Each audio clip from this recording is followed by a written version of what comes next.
Hello guys, അപ്പോൾ കുറേ നാളുകൾക്ക് ശേഷം നമ്മൾ പിന്നെയും വന്നിരിക്കുകയാണ്. സിനിമയ്ക്ക് പോവാൻ. ഏതായിരിക്കും? പടം ഓൾറെഡി ഇന്നലെ റിലീസ് ചെയ്ത ഒരു ആവറേജ് റിവ്യൂ ആണെങ്കിലും നമ്മൾ ഒരാഴ്ച മുമ്പ് തന്നെ ഇന്നത്തേന് ബുക്ക് ചെയ്തിട്ടുണ്ടായിരുന്നു, വെള്ളിയാഴ്ച. അപ്പോൾ നമ്മൾ പോയി കണ്ടിട്ട് നമ്മുടെ അഭിപ്രായം പറയാം.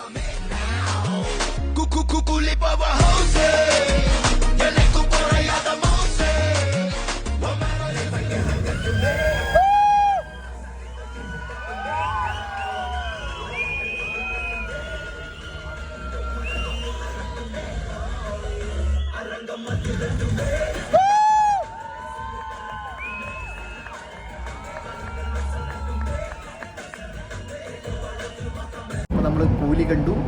എനിക്ക് ഒരു വൺ ടൈം വാച്ചബിൾ ഒരു മാസ് മസാല ഫിലിം ആയിട്ടാണ് തോന്നിയത്. എനിക്ക് കുഴപ്പമൊന്നും തോന്നിയില്ല. എല്ലാവരും കുറെ നെഗറ്റീവ് റിവ്യൂസ് പറഞ്ഞതാണ്. എനിക്ക് വലിയ പ്രശ്നമൊന്നും തോന്നുന്നില്ല. പക്ഷേ തമിഴ് സിനിമ ഇങ്ങനെയൊക്കെയാണെന്നാണ് എനിക്ക് പറയാനുള്ളത്.